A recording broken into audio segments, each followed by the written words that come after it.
베냐민 땅 아나돗의 제사장 중 hil기야의 아들 예레미야의 말이라. 아몬의 아들 유다 왕 요시야의 다스린 지 13년에 여호와의 말씀이 예레미야에게 임하였고, 요시야의 아들 유다 왕 여호야김 시대부터 요시야의 아들 유다 왕 시드기야의 제11년 가을까지 임하니라. 이해 5월에 예루살렘이 사로잡히니라.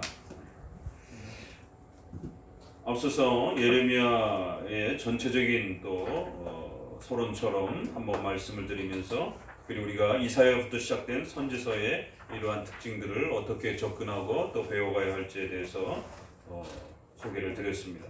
특별히 선지서가 가지고 있는 아주 세밀한 그 성경 말씀에 대한 확대와 또 그 적용, 말씀을 어떻게 묵상해내고 또 그 말씀을 어떻게 우리의 삶 속에 적용하면서 그것을 확대해 나가는가에 대한 아주 놀라운 그러한 면들을 우리가 특별히 선지서에서 많이 보게 된다라고 말씀을 드렸습니다. 그래서 꼭 한 번씩 스스로, 여러분 스스로도 평상시 읽는 그 성경 어떤 주제 아래에서 그 가르침과 주제들이 십계명을 중심으로 한 율법 전과 시내산 중심으로 해서 율법 시대의 그러한 또 내용들이 어떻게 펼쳐져 가는지, 또 그리고 신약에 와서는 또 그것이 어떻게 펼쳐져 가는지, 또 그리고 오늘 우리에게 와 있어서는 여러분이 읽었던 그 주제의 가르침들이 우리 시대에는 어떤 식으로 적용될 수 있는지에 대해서 또 이렇게 한번 실제적으로 여러분 스스로도 한번 찾아보시기를 바랍니다. 그래서 신구약의 이러한 통일성과 차이성을 잘 고려해가면서 역사적 해석으로서 구약의 그 선지자가 이야기하고 있는 그 당대의 그 역사적 내용들을 충분히 잘 헤아리고, 그리고 거기에 중심된 것은 결국 십계명을 중심으로 한 모세오경의 그러한 율법의 이러한 가르침들을 어떻게 이해해야 하는지에 대한 올바른 또 그러한 방향을, 또 그리고 그걸 적용해 가는 데 있어서 외적인 부분뿐만 아니라 내적인 그러한 마음에 있어서까지, 또 더 나아가서는 삶의 실천 부분에 있어서는 아주 놀라운 방향으로 더 그 모세오경의 이러한 말씀들을, 어떨 때는 모세오경에 문자적으로 없는 그런 내용들까지도 확대해가는 이런 선지서의 말씀을 우리가 먹는다라고 하는 것이 이처럼 말씀이 어디까지 확대되어져 갈 수 있는지, 비록 우리가 선지자들처럼 기록하는 영감으로서의 그러한 이해와 확대는 아니라 할지라도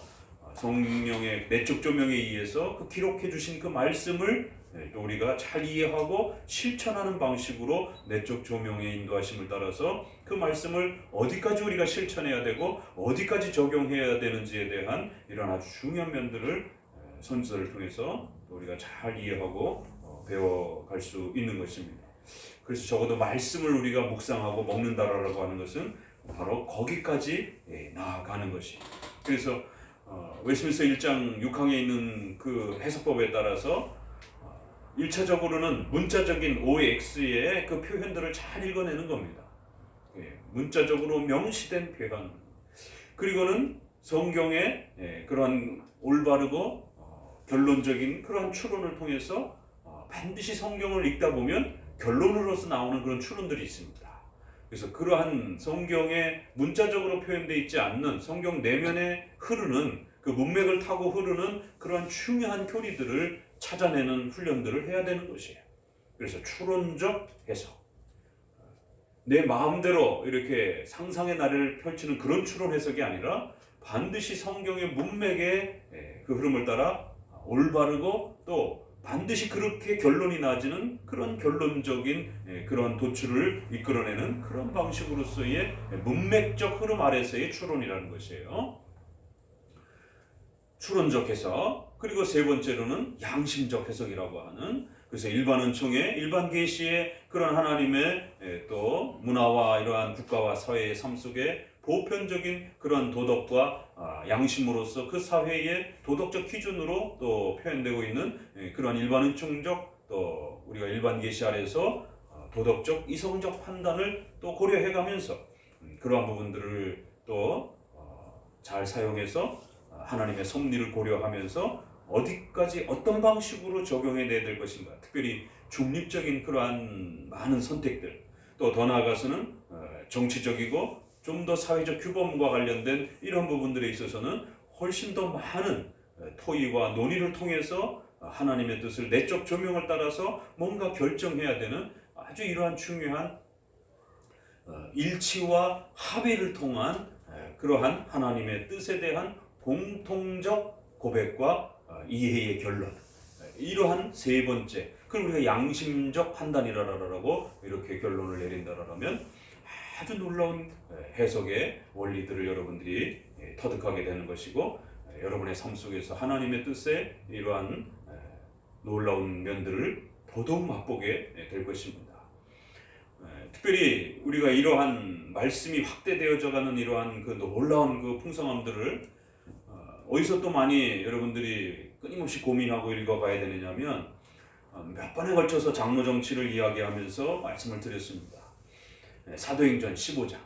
사도행전 15장은 우리가 아주 많이 묵상해내야 되는 그러한 본문입니다. 교리적인 부분에 있어서는 어느 정도 일치를 하는 그런 개혁지 안에서도 어떤 정치를 할 것이냐, 어떤 정치가 가장 성경적이고 우수한 그러한 성경적 정치 질서냐라고 했을 때는 의견이 갈리기 시작하는 것이. 그래서 독립파, 회중파를 강조하는 그러한 그룹이 있고, 또 감독주의, 영국 성공회와 같은 또 이런 감독주의적인 그러한 정치를 표방하는 에라스티안파라고 하는 형태가 있기도 하고, 그럴 때에 우리 장로교는 목사와 장로를 중심으로 해서 교회의 지도권을 위탁받은 그러한 교회의 대표자들이, 장로들이 교회를 치리하고 또 운영하는, 그리고 성도들은 거기에 함께 순종하고 또 복종하는 이러한 장로 정치가 가장 성경적이다라고 하는 이러한 그 정치 원리. 그러니까 이것은 단순한 정치 원리에 대한 그 접근에 있어서도 사도행전 15장은 굉장히 중요한 본문이에요. 그렇지만 성경 해석적 관점에서도 또 우리가 살필 때 사도행전 15장은 굉장히 중요한 본문입니다. 로마 카톨릭과 감독주의와 관련해서 로마 카톨릭과 장로교가 싸운, 칼빈이 싸운 본문이기도 하고요. 또 영국 성공회와 웨스트민스터 우리 신학자들이 이 사도행전 15장을 가지고 싸운 본문이기도 하고요. 또 나중에는 독립파와 회중파들하고 분리파 사람들하고 또 이 사도행전 15장을 가지고 또 싸우기도 했던, 논쟁하기도 했던, 그래서 여러 번에 걸쳐서 이 사도행전 15장을 장로교적 입장으로 구축하고 확립하는 이러한 과정들을 보게 됩니다. 그럼 그들은 왜 이 사도행전 15장에 대한 부분들이 왜 이렇게 미흡한 이해에 머물러 있는 것인가?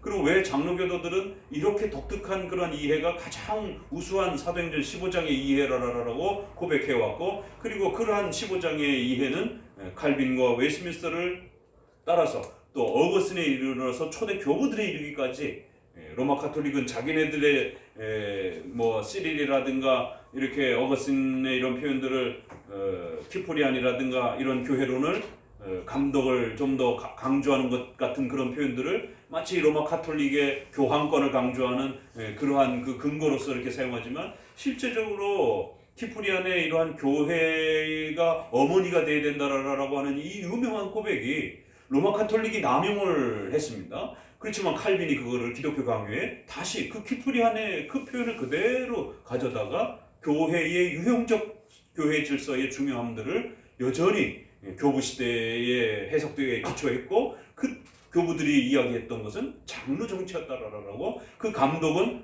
전체 목사를, 그 지역 교회의 목사를 계급적으로 다스리는 그런 감독이 아니라, 감독이나 장로나 목사나 같은 그 호칭으로서의 다양한 그러한 호칭으로서 쓰여진 것이고, 결국 그 지역 모든 교회의 목회자들은 동등한 권한을 가지고 어느 교회가 다른 교회를 지배하지 아니하고 서로 책망하고 서로 권고하고 서로 위로하면서 그렇게 동등성을 가지고 개교회가 서로 협력하면서 하나의 또 공적인 그러한 협력들을 법 아래 묶이는 그러한 장로 정치의 그러한 틀을 가지고 있었다. 그래서 사도행전에서 말하는 그 예루살렘 교회, 또 에베소 교회는 단일 교회가 아니고 개교회가 아니고 반드시 지역 연합교회였다라고 하는, 그래서 지역이 하나로 뭉쳐서 대표자들을 뽑고 그 대표자들에 의해서 법이 만들어지고 그 법에 의해서 각 개교회는 강력하게 서로 종속적인 그러한 법적 통치관계 아래 묶이게 되는, 비록 계급적인 그런 로마 카톨릭적인 감독을 주장하는 성공회식의 계급 위주의 그러한 정치는 아니라 할지라도 반드시 서로를 존중하는 방식으로서 법 아래 복종하는, 그리고 그 법은 모두가 같이 만드는 것이에요. 그래서 그렇게 만들어진 법은 모두가 또 같이 복종을 하는 것이죠. 그렇기 때문에 우리가 지역 노회의 이런 지역 연합회의의 법적 통치 아래 복종한다 할지라도 계급적 복종이 아니라 내가 만든 법에 내가 복종하는, 개교회가 참여해서 만든 법에 개교회들이 복종하는 그런 자율적 복종의 이런 원리를 가지고 있는 것이. 그래서 적어도 사도행전에서의 예루살렘 교회와 에베소 교회와 안디옥 교회는 하나의 개별적 교회가 아니었다라고 하는. 그러면서 이제 그 교회들이 모여서 협의하고 회의하는 과정에서 할례 문제를 어떻게 처리할 것인가에 대한 이 놀라운 접근은 성경 해석을 협의와 의논을 통해서 그 시대의 성령의 내적인 조명 아래에서 서로의 의견을 조율하고 서로의 성경을 이해하고 깨달은 만큼 서로가 토론하고 그 서로의 의견을 나누고 그러한 협의를 통해서 어떠한 결론을 맺었을 때 그것을 하나님의 뜻으로서 그렇게 서로가 존중하고 또 이해하고 또 법으로서 지켜가는 양심법이라고 하는, 우리가 세 번째의 문자적인 표현, 추론적인 표현, 그 다음에 양심적 해석이라 했을 때 그 지역의 대표들이 모여서 그 교회가 해결해야 될 이단 문제라든가 교회 운영에 대한 또 국가와 관련된 지금 이러한 한국 교회도 총리가 느닷없이 갑자기 소그룹 금지를 교회를 향해서 던지는 바람에 아주 한국 교회가 지금 난처한 상황에 처해 있습니다. 그런데 이것이 어떤 교단별로 지역별로 어떤 연합회가 없다라면 개교회가 뭐 총리실에 가서 상담을 하고 결정을 할 겁니까? 어떻게 할 겁니까? 이게 난감해지는 것이에요. 그래서 적어도 교단을 대표해서 또 교단들이 힘을 합쳐서 하나의 기독교 연합 기구로서 또 그런 역할로서 얼마든지 대정부의 또 대응자로서 그렇게 참여할 수도 있는 것입니다. 그럴 때 그러한 그 연합회에 참여하는 대표성을 가진 자들에게 또 각 지역에 적어도 교단적으로 묶여 있다든가 아니면 교단 연합회 형태로 그렇게 한교청이라든가 한기청이라든가 이런 다양한 형태의 교회 연합 형태로 그렇게 모였다라면 적어도 그 교단 대표들이 참여해서 자신들의 교단의 입장과 목소리들을 그 국가관에 대한 부분들을 자기들의 입장을 이야기하고, 그러면 적어도 각 교단들이 가지고 있는 국가관 부분에서 그러면 지금 국가가 교회를 핍박하는 것인지 아니면 국가가 교회를 지금 방역 문제로 돕기 위해서 그러는 것인지 여기에 대한 해석이 다 다를 수 있단 말이에요. 그럼 돕는다라고 생각하는 그러한 진보적 성향을 가진 그런 교단과 그러한 교회들은 생각을 달리하면 서로 멀리하면 되는 것입니다. 그러나 적어도 현 정부의 그러한 총리의 이러한 느닷없는 이런 소모임 금지가 한국 교회의 건전한 신앙활동에 교회의 존립에 엄청난 위기와 또 핍박과 또 압박을 가할 수 있다라고 그렇게 해석되어진 그런 교단들은 그렇게 합의된 그 내용을 가지고 교단들이 모여서 그러면 현 정부가 어느 정도로까지 핍박한다고 생각하느냐, 아주 세게 핍박한다라고 생각하는 데도 있을 거고 중간 정도, 이번 발표하는 소그룹 금지하는 중간 정도 위험성이 있다. 또 어떤 데는 좋은 건 아니지만 협조적 차원은 아니다. 그러나 조심할 필요는 있다. 이렇게 조금 더 아래쪽에서 염려하는 그런 교단들이 있을 것이에요. 그럼 이 교단들 연합회가 모여서 그 교단을 대표해서 어떤 자기들의 입장을 조율할 때 맨 위쪽에 가장 센 사람의 입장만 따를 수는 없잖아요. 그럼 아래쪽에 있는 사람들의 의견은 무시가 되는 거니까. 그러면 서로 의견을 조율하는 과정에서 양 끝쪽에 있는 사람은 반씩 양보하면서 그러면 가운데 정도에 있는 입장 정도를 우리가 대정부의 이번 사안에 대해서 총리의 발표가 한국 교회에 이 정도 위협이 된다라고 더 세게 말하고 싶지만 다른 교단의 또 그러한 하나님의 뜻에 대한 해석들을 존중하는 차원에서 그러면 중간 정도로 합시다.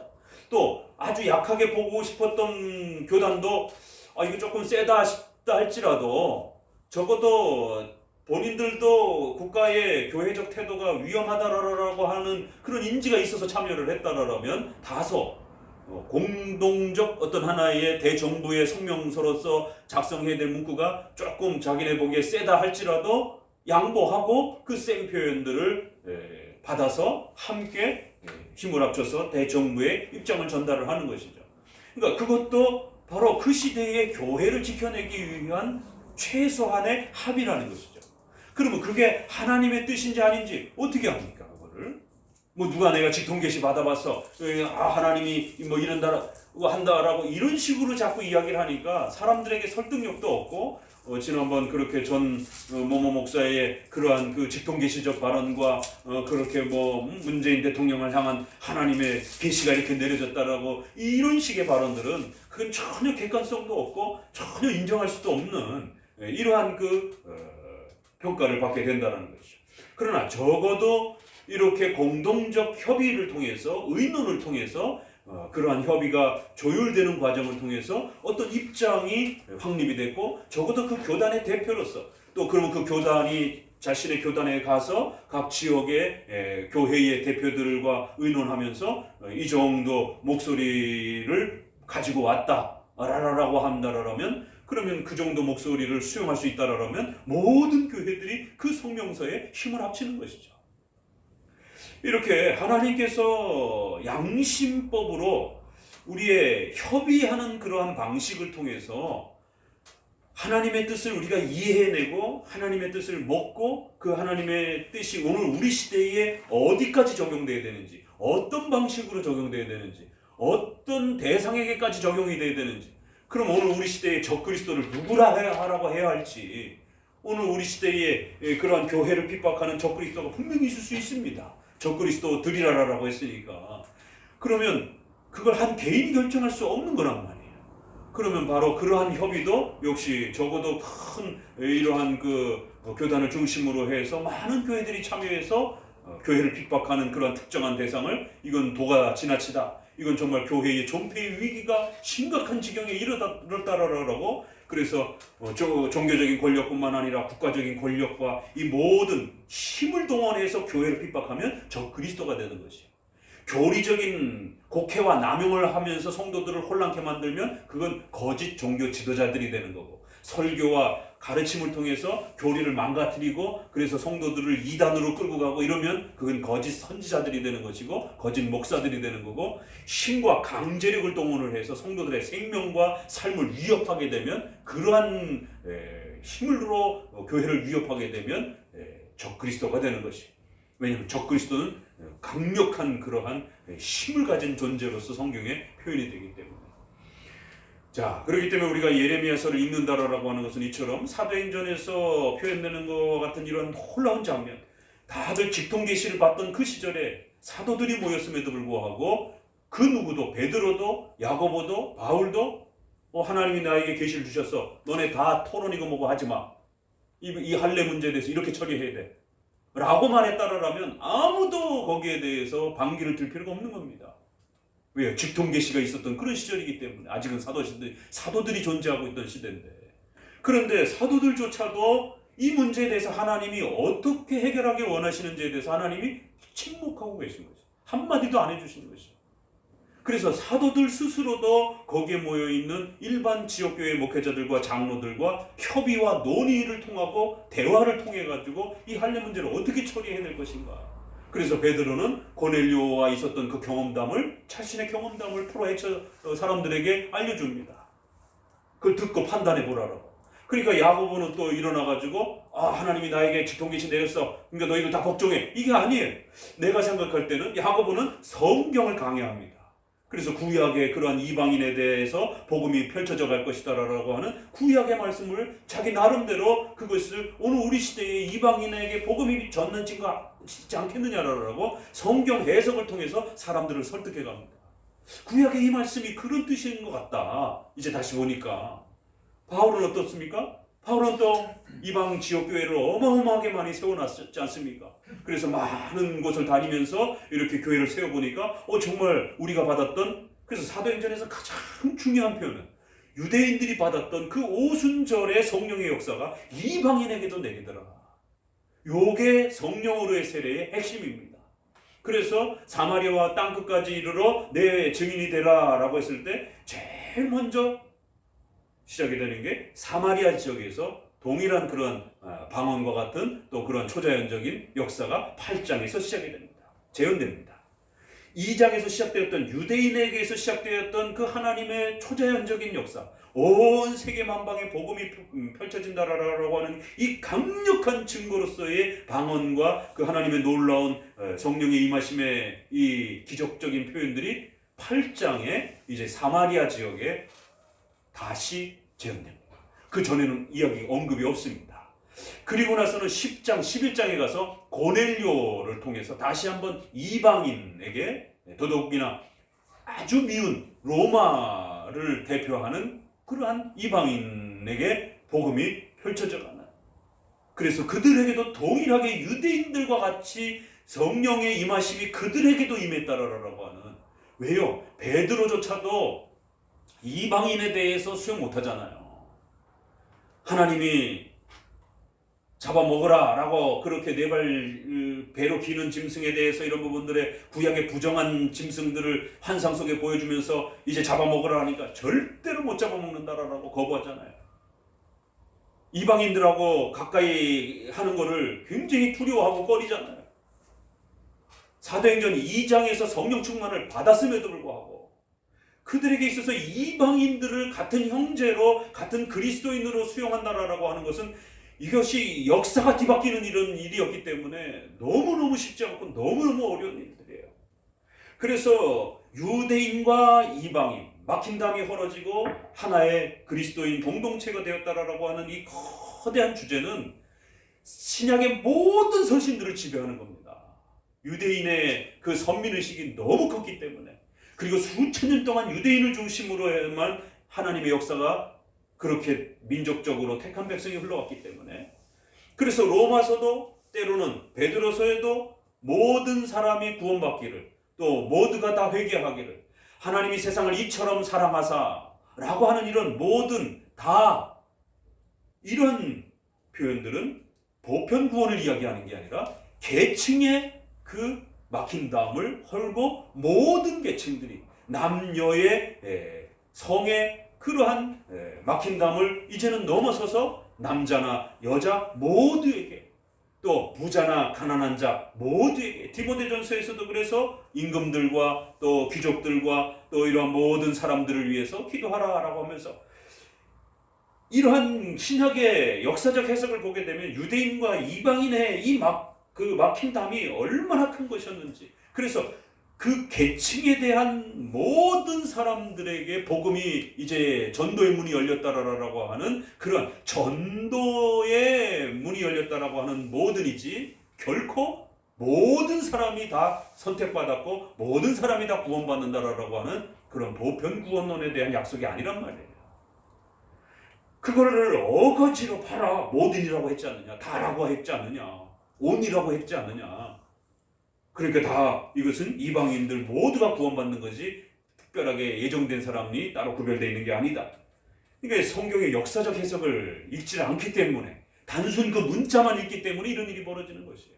그래서 모든 계층들이 이제 주님께로 나오게 될 것이다. 모든 연령층들이 주님께로 나오게 될 것이다. 아비들은 꿈을 꿀 것이고 젊은이들은 환상을 볼 것이며, 이것도 신비주의자들이 그 문자 그대로 적용을 하는 것이에요. 구약의 역사적 배경이 어떤 건지를 이해를 못하는 거예요. 구약의 역사적 배경은 가장이 그 모든 집안의 대표를 하는 겁니다. 그래서 여성들도 할례조차도 받지도 않을 정도로 남자가 대표성을 가지면서 할례도 받고 이러한 남녀의 구별성이 아주 엄격한 그러한 구약적 사회 구조를 가지고 있었기 때문에 이제는 남자와 여자 모두가 하나님 앞에서 자유롭게 신앙생활에 이런 부분에 참여할 수 있는 은혜의 역사가 열릴 것이다라고 하는, 그리고는 또 아버지와 자녀의 이러한 또 차이에 있어서도 이제는 하나님의 놀라운 그러한 복음의 은혜의 역사의 차이들이 열릴 것이다라고 하는, 과거에는 아버지가 그것을 자녀들에게 허락해 주지 아니한다라면 말씀을 가르치고 교육받고 이런 모든 것들이 장자권의 축복이라고 하는 이런 방식으로 절대적으로 아버지에게 그것이 묶여있던 그런 역사적 배경을 이해를 해야 되는 거예요. 그래서 자녀들은 자기네들이 갖고 싶다고 해서 이런 계시의 풍성함들을 마음대로 가질 수 없던 그런 시대란 말이에요. 그래서 이제는 아버지와 자녀 모두가 다 아비는 아비대로, 자녀는 자녀대로, 또 여자는 여자대로, 남자는 남자대로, 노인은 노인대로 모두가 다 성령의 내적 조명을 통해서 말씀을 깨닫고 이해하고 배우며 모든 이방인들도 이제 복음의 초대를 받아서 주님께로 나올 수 있는 복음의 역사가 열릴 것이다. 이러한 부분에 대해서 야고보가 성경 해석을 가지고 해석을 한 겁니다.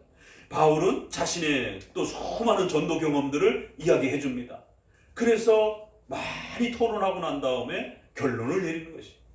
그러면 결론을 몇 개를 내립니까? 4개를 내리는데, 목매어 죽인 것, 간음 하나만이 교리적인 부분이고 나머지 부분들은 다 임시적인 정치적 법률입니다. 목매어 죽인 것, 피체, 또 우상의 제물에 바쳐진 것, 이러한 부분들이 왜 문제가 되느냐면 당대의 이방인들의 삶 속에서 이러한 음식과 의식주와 관련된 부분들이 종교적 미신과 너무 깊이 이렇게 묶여 있었기 때문에 우리 선조들이 술, 담배 문제를 한국 사회에서 엄격하게 교회법으로 금지시켰던 것처럼 그 시대에는 그러한 형태의 음식, 목매어 또 우상에게 먼저 바치고 난 다음에 반드시 음식을 먹고 또 그걸 거래하는 이러한 그 고대의 고린도 같은 데도 얼마나 이러한 의식주와 이런 부분들이 밀접하게 이렇게 신앙과 종교와 맞물려 있는지, 그렇기 때문에 적어도 신앙생활 하는데 이런 부분들이 덕이 안 되니까 그런 부분들을 교회법으로 적어도 요 정도까지는 우리가 그러면은 법으로서 규율을 정하자. 그러나 할례를 하느냐 마느냐는 굳이 중요한 건 아니다, 이방인에게는. 그러나 유대인에게는 여전히 할례를 시키잖아요. 디모데도 할례하고 바울도 서원한 것도 다 또 이렇게 갚기도 하고, 또 이러한 구약적 그러한 의식들에 대한 부분들을 유대인들과 관련했을 때는 아직 그 유대인들이 사도들이 살던 시대이기 때문에 이것은 우리가 그러면 받아들여주자. 구원론회로만 할례 문제를 적용하지 않는다라면 그들의 해왔던 그런 습관들이 있기 때문에 교회론적으로 그러면 유대인들의 그런 교회 생활과 이런 부분에 대해서 구약적인 의식법적인 그러한 여러 형태들을 존중해주자, 아직까지는. 그러나 이방인들에 대해서는 굳이 구약의 이러한 의식법의 형식들을 이방인들을 따라하게 할 필요는 없다. 그럼 이러한 결론들이 어디 나옵니까? 협의를 통해서, 그들이 의논을 통해서 하나님의 뜻이다라고 그렇게 결정을 내리는 것입니다. 이러한 놀라운 이런 결정, 그래서 작은 결정들은 가장을 중심으로 해서 아내와 가족들이 여러분의 집안에 대한 그 결정들을 그렇게 결정하는 겁니다. 여러분 스스로 여러분의 집안에서 어떻게 이사를 가야 될지, 어디로 또 어떤 직장 생활을 해야 될지에 대한 이런 구체적인 세부적인 부분에 대해서 합리적이고 이성적인 판단을 하는 것에 대해서 두려워하시면 안 됩니다. 그것이 명백하게 십계명의 성경 말씀의 원칙에 어긋난다라면 1차에 다 걸러지는 것이죠. 명시적인 법, 추론적인 그러한 법, 또 그 추론적인 것을 이미 우리는 웨스트민스터와 같은 교리적인 부분에 이미 다 확정을 해놨기 때문에 다 걸러지는 것이에요. 세 번째, 그럼에도 불구하고 또 우리가 이걸 선택해야 되나 저걸 선택해야 되는가, 또 어디까지 또 우리가 적용해야 되는가, 어디까지 저항을 해야 되는가, 이럴 때는 가족은 가족끼리, 또 교회는 개교의 형편들이 다 있으니까, 시골교회와 도시교회 형편이 또 다르니까, 또 전염병이 창궐한 지역과 그렇지 않은 지역은 또 다르니까, 그런 모든 부분들을 또 그 교회의 지도자들이 당회가 그렇게 결정하는 것입니다. 성경 어디에도 문자에 나오지 않아 있어요. 더더구나 전염병과 같은 이러한 질병과 관련된 부분들이 명분으로 이렇게 딱 세워지다 보니까 단순한 이게 무슨 교회 예식서를 카톨릭식으로 바꾼다든가 성공회식으로 바꾼다 그러면 우리가 자일스 교회에서 제니 게더스가 찰스 왕을 향해서 로드 주교를 향해서 의자를 집어던지면서 죽었다 깨나도 우리는 엄밀한 주일 성수와 장로기적 예배 순서를 지켜갈 것이다라고 모두가 다 그렇게 저항할 수 있어요. 그러나 전염병이라고 하는 이러한 그 질병의 문제는 또 다른 문제란 말이에요. 그래서 성도들의 목숨이 달려있고 또 일반 시민의 목숨이 달려있는 문제이기 때문에 그렇게 다짜고짜 교회가 국가의 그러한 또 예방활동과 정책활동들을 무작정 또 비판하고 저항하고 의자를 집어던지고 우리는 국가의 어떤 시책에 대해서 절대로 협조 안 하겠어 이럴 수 없단 말이에요. 또 이게 그러면 어디까지 저항해야 되느냐 말이에요. 이번 총리의 그런 소규모 금지에 대한 이 부분들을 우리가 어디까지 그러면은 저항해야 되고 과연 이러한 소규모 금지에 대한 이 총리를 통해서 나온 이 행정명령이 그럼 과연 하나님의 뜻을 어긴 건지 안 어긴 건지 어떻게 이걸 정리할 것입니까? 코로나 사태에 지금 우리나라의 이 정도에서 이건 교회를 억압하는 것이다라고 이걸 누가 결정할 거냔 말이에요. 누가 해석해낼 거냔 말이에요. 그러니까 진보적인 목회자들은 국가가 우리를 교회를 도와주는데 왜 보수적인 교회들은 왜 자꾸 솔선수범할 생각은 안 하고 교회가 먼저 문 닫으면 안 되냐 그러면 그래서 보수교회들을 자꾸 징징댄다라라고 이렇게 투덜댄다라라고 이렇게 이러면서 오히려 우리가 문을 닫고 우리가 먼저 국가의 예방적인 이런 차원에서 우리가 설선수범해가지고 영상으로만 우린 예배드리고 모든 모임을 1년이든 2년이든 안 하겠다. 국민들의 생명을 우리는 아끼니까. 왜 보수교회들은 저렇게 자꾸 국가에 협조 안 하고 자꾸 국민의 생명을 위협하는 행동들을 하느냐. 그들은 그게 하나님의 뜻이다라고 해석을 하는 것이에요. 우리는 교회를 지금 전 정부가 핍박하고 위협하고 있다라고 해석을 하는 것이고 똑같은 성경을 읽고 하나님의 뜻을 해석해냈는데 이렇게 서로 다르단 말이에요. 그건 어디에도 문자적으로 안 나와 있기 때문에 그런 겁니다.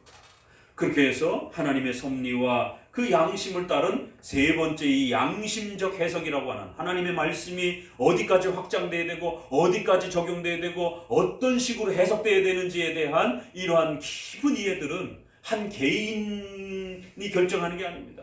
각자 개인의 일들은 각자가 결정하는 것이지만 좀 더 공적인 범위가 넓어질 수 있도록 대표와 그 교단과 그 그룹을 대표하는 자들이 많은 이들이 함께 자기의 성경 해석을 내놓고 서로 들어보고 상대방의 의견도 들어보고 내 의견도 말하고 그래서 하나님의 뜻의 해석이 어디까지 드러날 수 있는지에 대해서 엄청난 회의와 토론을 거쳐야 된다는 것이 하나님이 그런 방식으로 우리에게 말씀을 먹도록 주셨다는 거예요. 이거를 직통계시자들은 이해를 못하는 거예요. 오늘날도 신비주의자들과 직통계시자들은 성경에 없는 이야기는 자꾸 환상과 체험을 통해서 들으려고 하지 성경을 묵상하고 성경의 그 원칙 아래에서 일반 은총과 일반 계시를 잘 도덕적으로 이성적으로 합리적으로 잘 판단해서 이게 하나님의 뜻이겠구나 여기까지가 하나님의 뜻이 적용될 수 있겠구나 라고 이렇게 합리적으로 판단을 못하는 것이 장로교만 그렇게 판단합니다. 이거를 이해를 하고 배우지 못했을 때는 모든 성도들은 성경에 없는 그럼에도 불구하고 필요한 부분들을 결정해야 될 때 반드시 신비주의 쪽으로 직통계시 쪽으로 쏠리게 돼 있습니다. 왜요? 당장 본인은 뭔가를 결정해야 되고 하나님의 뜻이 무엇인지에 대해서 알아야 되는데 성경에는 세밀하게 그러한 문자적인 부분은 없고 그러면 혼자 기도하다가 뭔가 환상과 뭔가 마음속에 또 뭔가 이렇게 자신의 어떤 마음에 뭔가 떠오르면 그게 하나님의 뜻이다라고 그렇게 결정을 내는 것이 아주 지극히 개인적인 것은 가정에 있는 것은 가족들끼리 결정하면 되는 것이 또 교회는 교회적으로 또 교단은 교단적으로 그 대표자들이 모여서 회의하고 의논하고 각자의 성경 해석을 내놓고 그 각자의 성경 해석을 협의를 통해서 조율하고 그래서 적어도 합의가 된 그 정도가 하나님의 뜻으로서 그 시대에 이해되어지는 겁니다. 그런데 많은 또 극단주의자들은 그거를 하나님의 말씀과 뜻을 양보했다라라 그것을 흐리게 만들었다라고 그렇게 또 비난하고 또 그런 것 합의에 대해서 웨스민스터가 합의를 통해서 그렇게 결론적 성경 해석을 이끌어낸 것을 마치 하나님의 말씀의 해석이 질이 떨어진 것처럼. 그러면 질이 높다라는 걸 누가 판단을 하고 누가 결론을 낼 겁니까? 그러면 이게 굉장히 정말 어린애 같은 싸움의 그러한 그 일이 벌어집니다. 내가 최고야 이러는 것이죠. 내 해석이 최고야. 그럼 네 해석이 최고라는 걸 그걸 누가 증명해 그거를? 자기는 열심히 뭐 교부도 끌어오고 뭐 칼빈도 끌어오고 열심히 끌어오는 거예요. 그러면 너만 똑똑해? 너만 그렇게 공부했어? 당신만 그렇게 교부를 알아? 이쪽에는 그러면 교부 전공자들이 없어요? 그러면 이쪽에는 칼빈 전공자들이 없어요? 그러면 굉장히 교만한 거고 굉장히 단순한 것이 돼버리는 겁니다. 결국 자기가 교회사를 본 것만이 가장 옳다라고 해석하고, 그러니까 이 사태에서는 이렇게 해석하는 게 옳은 거예요. 성경 어디에도 문자에도 아무데도 없어요. 그런데 자신만이 그렇게 해석하는 게 가장 옳다라고. 그리고는 그 밑으로 협의해서 수준이 이렇게 양보해서 한 해석은 이건 수준이 떨어지는 해석이에요. 자, 그러면 그런 극단적 엄격파와 해석과 정광훈 목사가 그렇게 직통계시를 받고 현 정부의 어떤 미래에 대해서 예언을 했습니다. 내가 다 들었다라고. 그러면 이 두 주장이 같습니까? 틀립니까? 같이 만나는 거예요. 결국. 자기만 옳다라고. 그 누구도 남의 의견 듣지 않는, 다른 사람한테는 하나님의 계시와 뜻이 해석되어질 수 있다는 것에 대해서 인정을 안 하는 거예요. 얼마나 거만한 겁니까? 하나님이 자기 그 사람에게만 계시를 이해를 할 수 있는 걸 다 주셨다라고 하는 이런 엄청난 거만함이 그 속에 자리 잡고 있는 것이에요. 그래서 고린도 교회도 보니까 벌써 게바파, 바울파, 그리스도파, 아볼로파. 그래서 고린도 교회를 향해서도 그렇게 싸우면 안 된다. 서로가 협의를 해서 서로가 그렇게 의논을 해서 결론을 내리면 그것이 하나님의 뜻이다. 이 기가 막힌 하나님의 말씀을 적용하고 확대하는 방식들을 가장 멋있게 이것을 끌어내야 장로교가 발전합니다. 그렇지 않냐면 계속 자기만 잘났다라고 자기 해석만, 그러면 감독주의가 되는 거예요. 교황주의가 되는 겁니다. 너희들은 내 말에 다 복종해. 내가 해석한 게 가장 우수해. 이런 거만함이 어디 있어요? 그러면 직통계시 듣고 너네 내 말에 다 복종해. 하나님이 나한테 직접 직통계시 주셨어. 이거하고 뭐가 달라요? 결과는 독단주의라고 하는 감독주의 형태라고 하는 1인 교황주의적 형태로 한 개인이 모든 목회자를 지배하려고 하는 방식은 동일하다라는 거죠. 사도들조차도 바울도 베드로를 책망하기도 하고, 또 베드로와 다른 제자들은 또 서로가 서로의 의견에 대해서 다 같이 직통계시를 받던 그러한 제자들임에도 불구하고 또 서로가 뭔가 문제가 있을 때는 신랄하게 서로에 대해서 또 문제 제기를 해보고 들어보고. 그래서 사도행전 15장이 딱 끝났는데 그 끝나고 난 이제 2차 전도여행을 가는데 바나바와 바울이 심하게 다투는 거예요. 마가의 2차 선교에서 마가를 데려갈 건가 말 건가에 대한 문제를 가요. 마가가 중간에서 포기하고 너무 힘들어서 돌아갔어요. 젊으니까. 그럼 바나바는 성품이 착하니까 한 번 더 기회를 주자. 바울은 워낙 강직하고 신속하게 좀 조직적으로 좀 교회를 설립하는데 신경을 쓰려고 하다 보니까 자꾸 중간에 리더가 자꾸 중간에서 그렇게 막 쓰러지고 그러면은 덕이 안 되니까 그런 리더는 훈련이 완벽하게 될 때까지 빼자라는 것이. 그 누구의 말도 틀린 말이 아닙니다. 그런데다가 더더구나 사도는 누구예요? 바울이고 바나바는 사도가 아닙니다. 그러면 적어도 바나바가 복종을 해야지요. 질서상으로 봐도. 근데 바나바도 안 줘요. 그렇잖아요. 그죠? 계속 마가 데려가야 된다고. 그러니까 또 그런 면에서는 바울이 하나님이 나에게 마가 데려가지 말래. 그럼 끝이에요. 그런데 2차 선교 여행 앞두고는 둘이 심히 다투었다라고. 그 얘기는 심히 경론을 펼친 거예요. 데려가야 되는가 안 데려가야 되는가.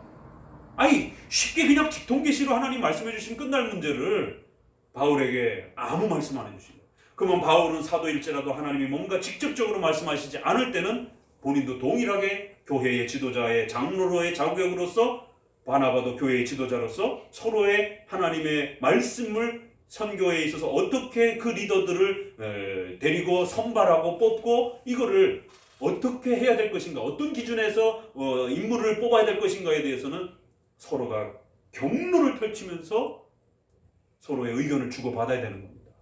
그런데 합의점을 못 끌어냈어요. 그럼 그걸로도 또 서로가 존중하는 겁니다. 그래, 그러면 너는 마가 데려가고 이쪽은 실라 데려가자.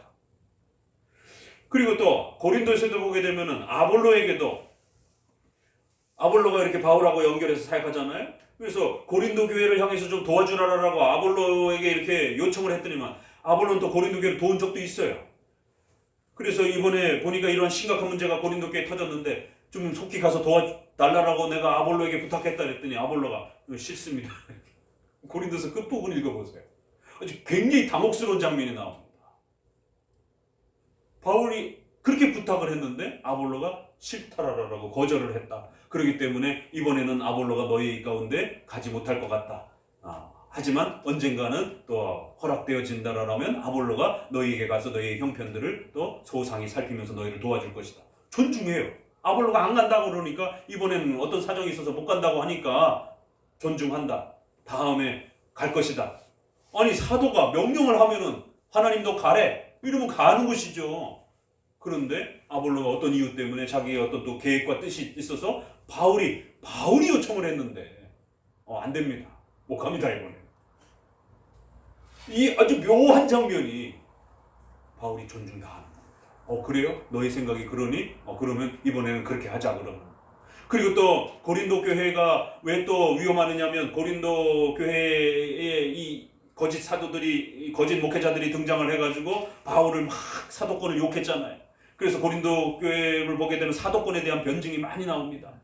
그래서 바울이 사도권에 대한 이야기를 많이 하면서 마지막에 가서는 백성들을 향해서 자신의 이 사도권에 대해서 어떻게 너희들에게 이제 변증을 해야 될 것인가. 이럴 때에 1차 계획은 내가 고린도를 향해서 이러한 문제 때문에 신속히 너희에게 가서 이 문제를 해결하려고 계획을 세웠는데 선교 일정에 다른 문제가 생겨서 고린도 교회로 가야 하는 그 일정을 포기하고 다른 쪽으로 우회할 수밖에 없는.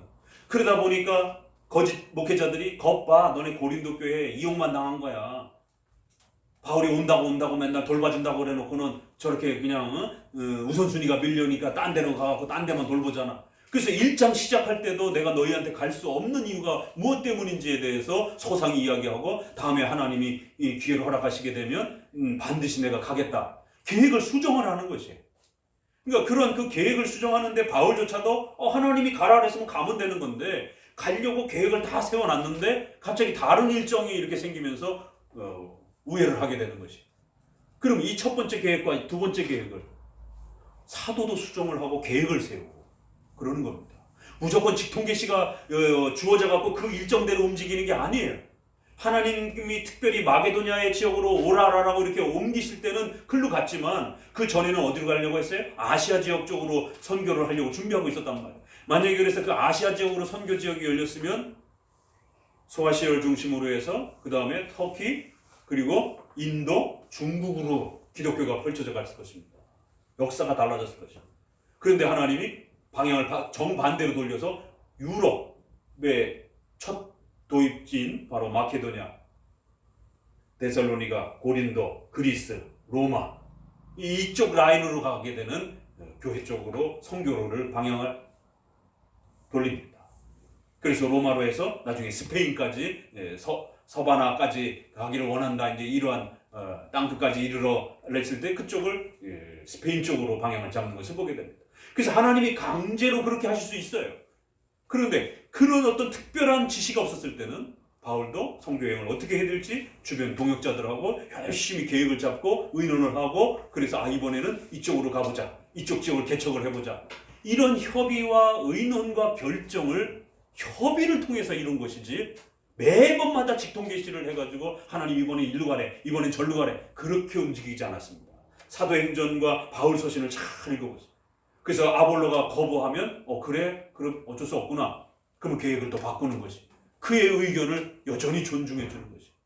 또 다른 어떤 사건이 있었을 때는 디모데 같은 경우도 위장병이 많다 보니까 아니 만져서 치료를 하나 바울의 앞치마도 그렇고 또 멀리 있어서 기도를 해주면은 못 고칩니까? 얼마든지 고칠 수 있음에도 불구하고 사랑하는 그 제자인 디모데의 속병도 낫지가 않으니까 포도주를 좀 잘 이렇게 좋은 포도주를 써서 그 위를 치료해보라라고 도덕적이고 상식적이고 이성적이고 합리적인 그 시대의 치료로서 쓰여지는 기름이라든가 이런 포도주라든가 고급 포도주는 살균과 멸균 이런 그 기능이 있기 때문에 감염을 예방하고 이러는 부분에서 또 쓰여진단 말이에요.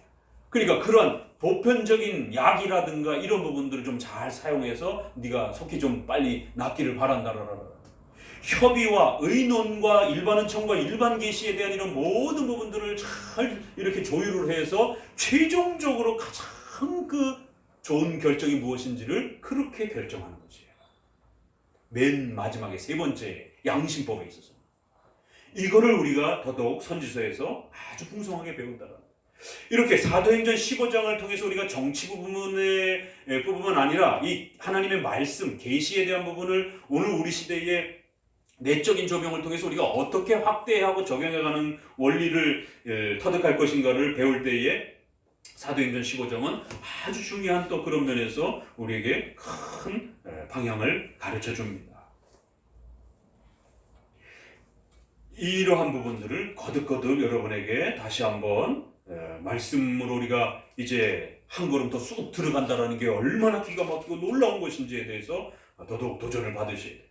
자, 그러면 예레미야도 이제 1장 1절에 역사적인 부분의 내용을 소개하면서 요시야 왕으로부터 시디기야 예루살렘 및 멸망 때까지 그 끝지점의 마지막 그 사역으로 주로 예레미야가 사역했고 멸망의 그 한복판에서 예레미야도 같이 그 생활을 했다라고 이렇게 펼쳐내는 것을 보게 됩니다. 그러면 적어도 우리가 이 본문을 읽을 때는 그 예루살렘이 멸망해가는 586년 전후로 20년씩 이렇게 그 40~50년의 역사적 배경을 충분히 고려해가면서 읽으셔야 돼요. 그리고는 문자적 표현들을 읽어내셔야 되는 겁니다.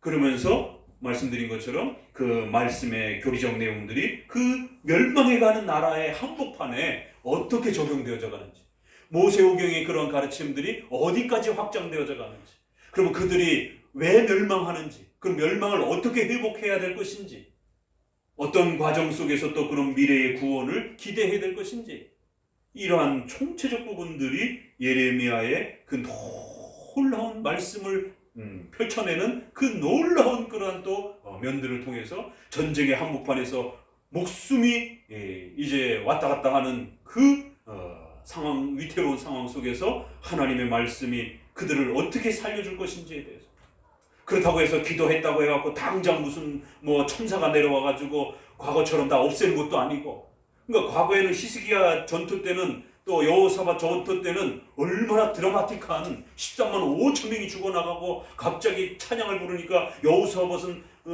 천사들이 등장을 해가지고 막 죽이기도 하고, 또 적들이 자기네들끼리 정신이 찬란히 벌어져가지고 지들끼리 막 칼을 갖고 막 서로 죽이고 그리고는 도망을 가지를 않나. 그런 드라마틱한 그런 또 역사도 있는데 예레미야 때는 하나님께서 그렇게 도와주시지 않을 것이다라고 전혀 다른 방식으로 하나님의 도움의 역사들을 펼쳐낸단 말이에요. 그럼 그때는 그렇게 도와주셨는데 바벨론 쳐들어오면 뭔 걱정이 있어요? 천사가 딱 등장해갖고 그냥 13만이고 20만이고 100만이고 그냥 뭐 한꺼번에 하루아침에 쓸어버리는 그만인데, 그런데 그 시대에는 예레미야가 이번엔 다르다는 거예요. 그래서 이번엔 항복해야 된다. 그래서 이제 예레미야에서 가장 어려운 해석 중에 하나가 바로 예레미야가 바벨론에 항복하라라고 하는 이 메시지를 우리가 어떻게 해석해내야 될 것인가. 그래서 수많은 선지자들이, 당대에 왕궁 주변에 있던 선지자들이 예레미야를 매국노로 독립운동을 해갖고 지금 나라를 지키자라고 열심히 전쟁하자라고 해도 모자를 판에 바벨론에 빨리 포로로 잡혀가자라는 거예요. 그게 살 길이라는 거예요. 아, 이거 저거 첩자 아닌가? 당연히 그 시대는 그렇게 보여줄 수 있어요. 그런데 이 말씀을 끌어다가 김재준 목사가 한신대학교 기독교 장로회의 설립자인 조선신학교를 설립했던, 우리가 자유주의의 아버지라고 하는, 한국의 자유주의 교회의 신학의 아버지라고 하는 김재준 목사는 바로 이 예레미야의 포로 잡혀가라 그 말씀을 갖다가 친일 행사를 하는 데 있어서의 기가 막히게 적용하려는 것이요. 일본이 우리를 점령한 건 다 하나님의 뜻이다. 이미 나라가 망했으니까. 그러니까 이제 우리는 일본에 순종하면서 살아야 된다. 복종하면서 살아야 된다. 일본에 저항하게 되면 우리는 망한다. 봐라, 예레미야도 어차피 전쟁이 벌어졌고 이미 바벨론이 쳐들어왔기 때문에 이 이길 수 없는 전쟁은 이제 항복하면서 그들에게 순응하면서 살아야 된다.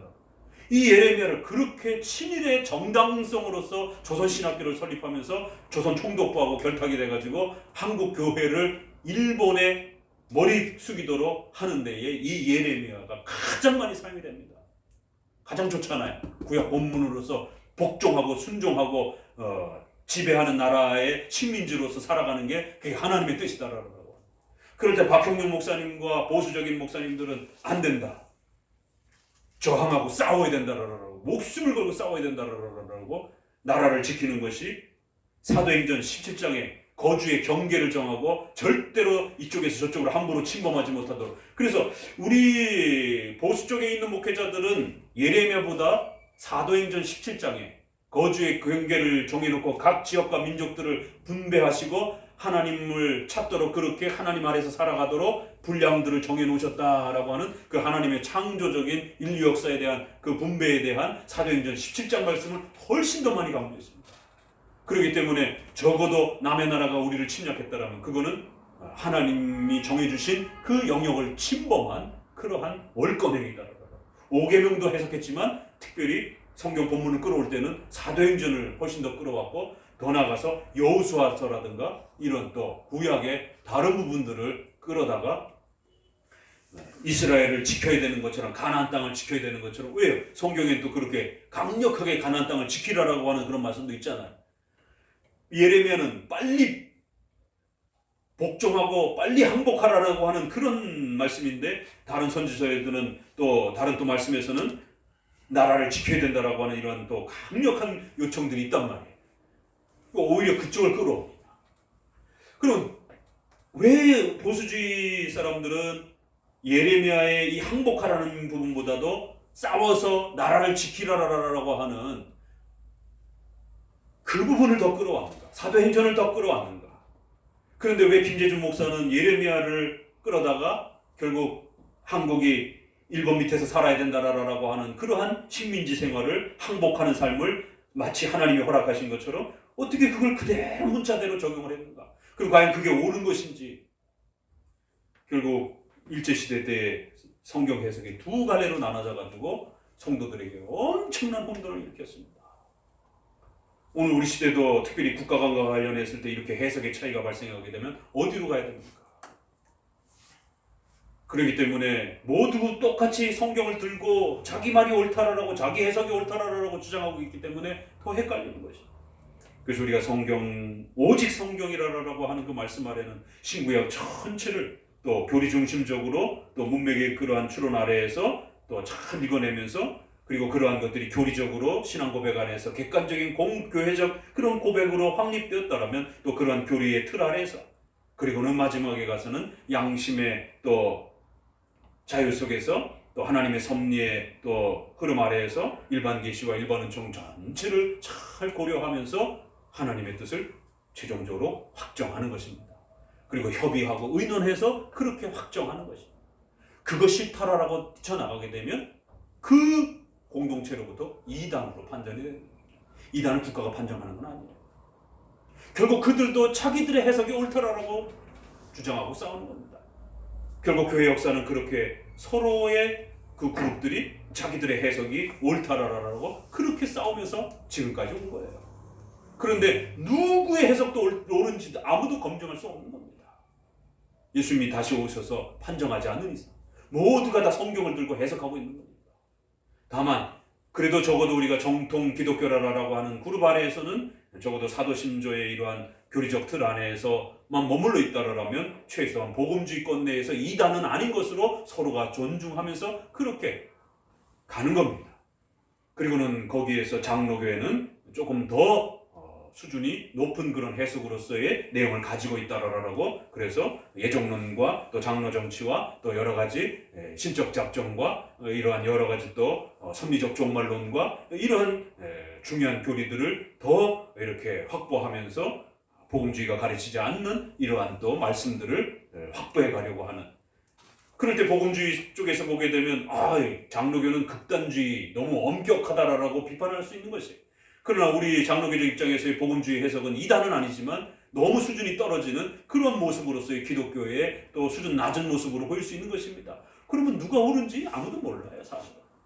이쪽에서는 우리가 제일 옳다고 그러는 거고 저쪽에서는 자기네가 옳다고 그러는 것이고, 그러면 이제 성도들 스스로도 여러분 스스로가 선택하는 것이죠.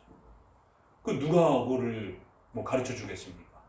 양쪽에서 선생님들은 다 자기가 옳더라라고 그러는데, 결국 여러분 스스로 또 하나님 앞에서 기도하면서 또 여러분에게 주시는 성령의 내적 조명에 입각하여 장로교적인 해석이 훨씬 더 우수하다라고 깨달아지면 그 길을 따라서 한평생 신앙생활하고 살아가는 것이고, 그걸 극단주의처럼 보여지게 되면 그냥 복음주의 아래서 살아가는 것이고, 그랬을 때 그 최종적인 것은 하나님 앞에 판단을 받는 것입니다.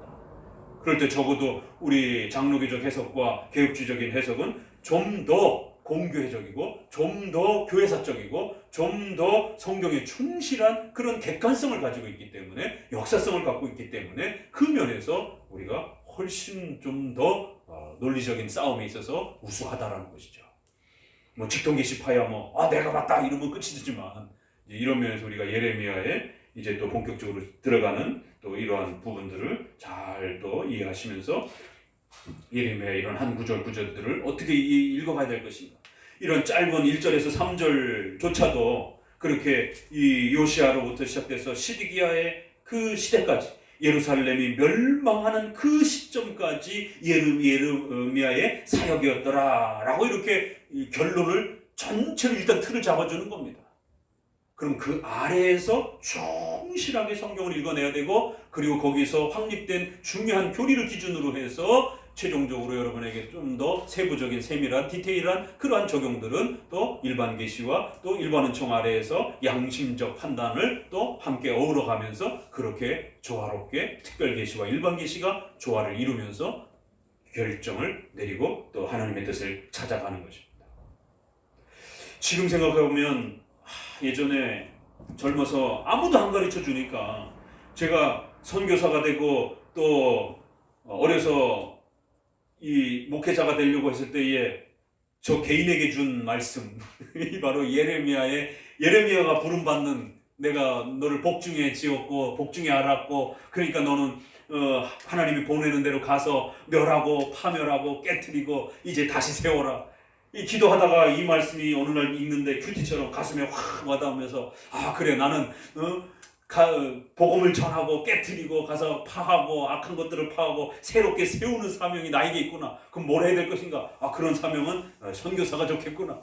하나님 예레미야에게 주신 이러한 전임 사역자의 부름을 하나님 저에게도 주셨사오니 이제 저의 삶을 그렇게 살아가겠습니다. 아니요, 그 말씀은 나에게 주는 말씀이 아닙니다. 그 복중에서 알았고 또 파괴하고 깨트리고, 그래서 예레미야는 세우는 자보다는 파괴하는, 그래서 예루살렘이 멸망해가는 그 시점에 나라를 지키라고가 아니라 나라를 없애버리라라고 하는, 그래서 다른 사람들에게는 반역자처럼 보여질 수도 있었지만 그 나라 전체를 없애버리기 위한 하나님의 독특하고 특별한 부름으로서의 예레미야가 있는 거예요.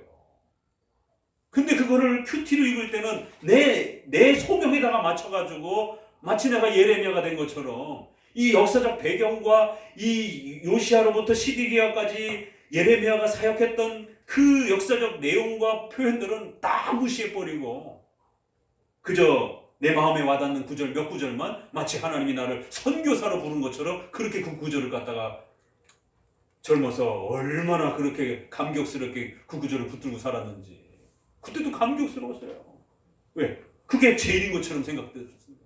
그러나 어느 날 시간이 지나가면서 그 부르심에 의심이 들기 시작하고 이게 맞는가 틀리는가 끊임없이 또 의심이 들기 시작하면서 그럼 도대체 하나님 앞에 부르심을 어떻게 확인해야 되는 것인지, 그러면 직통계시를 들어야 되는가, 이런 이제 또 혼란이 찾아올 때는 그게 유지를 못해주는 거예요. 그래서 일반 해석은 한계가 있다. 이런 장로교적인 오직 성경에 입각한 바른 해석만이 1000년, 2000년을 지나도 그 개인에게 공적이고 객관적인 하나님의 뜻을 가르쳐주고 그거를 바르게 먹었을 때 하나님의 말씀을 먹는 힘이 나는 겁니다. 그래서 왜 예레미야는 그렇게 독특한 부르심으로 파괴하는 자로 부름을 받았는가? 그래서 항복하라라고 예루살렘을 완전히 파괴하는 자로서의 선지자의 그 일반적 선지자로서의 볼 수 없는 그런 독특한 부르심으로서 사역해가는 것을 보게 됩니다. 그 역사적 해석 아래에서 예레미야가 왜 항복하라라고 하는 이 엄청나고 독특한 명령을 하는지를 읽어내야지, 그거를 문자 그대로 오늘 우리 시대에다가 함부로 적용해도 안 되는 것이고, 충분히 역사적으로 읽혀져야 되고, 충분히 그리고 난 다음에 교리적으로 어떤 교리가 거기서 확정되는지를 찾아내야 되고, 그러한 교리가 확정됐다라면 그럼 그 교리가 오늘 우리 시대에는 또 일반 계시와 일반 은총 아래에서 어떻게 어디까지 또 누구를 대상으로 해서 이런 국가관과 관련된 이런 부분들이 또 펼쳐져야 되는지를 충분히 또 고려하셔야 되는 거예요. 성경은 그렇게 읽어가는 겁니다. 다짜고짜 그냥 어느 구절이 마음에 와닿는다고 해가지고 마치 그것이 나한테만 준 말씀인 것처럼 그거 붙잡고 막 이렇게 하나님이 오늘 나에게 이 말씀을 주셨다라고 이렇게 어거지식으로 이게 억지 해석인 것이죠. 그리고 이제 막 은혜 받았다고 가슴이 뜨거워지면서 막 이러는 것이에요. 인간은 종교적 존재이기 때문에 얼마든지 뜨거워질 수 있습니다. 착각하시면 안 돼요. 그 잠깐 감성적으로 뜨거워지는 게 마치 진짜 하나님의 은혜를 얻어서 영양식을 먹고 뜨거워진 것처럼 이렇게 착각하면 안 됩니다. 그거 금방 사고로듭니다. 나중에 아무 힘도 발휘하지 못하고 정작 고난과 어떤 어려움이 왔을 때 그때 자기가 읽었던 그 말씀이 자기에게 힘이 안 됩니다. 왜? 자기 스스로도 객관성이 없기 때문에 불안한 거예요. 그때 내가 읽었고 느꼈던 게 그게 하나님의 뜻이 맞나 진짜? 이렇게 하는 게 정말 하나님의 뜻인가? 이거 정말 만약에 내가 잘못 결정했으면 어떡하는지, 이런 불안감들이 찾아오게 되는 거죠. 마치 요나서가 구약의 선지서에 있어서 아주 독특한 인물이잖아요. 그런 선지자는 없습니다. 그렇게 반항하고 말 안 듣고. 그래서 하나님은 독특한 캐릭터의 선지자를 세워놓고 이스라엘 백성들이 얼마나 악독하고 교만하고 마음이 굳어있고 목이 곧고 말 안 듣고 이러한 것인지를 이렇게 재현해내는 대표성으로서 예레미야의 요나서의 모습을 가지고 이스라엘을 책망하는 방식으로 그렇게 접근하는 겁니다. 그래서 선지자의 그 독특한 인품과 성격을 그대로 사용하셔서 하나님의 뜻을 이스라엘을 심판하시려고 하시는, 니느웨조차도 이렇게 한 번 말씀을 전했는데도 회개하는데 이스라엘 백성들은 수백 년, 수천 년 동안 하나님의 말씀을 듣고도 회개하지 않는 아주 이 강팍한 자들을 어떻게 해야 될 건가?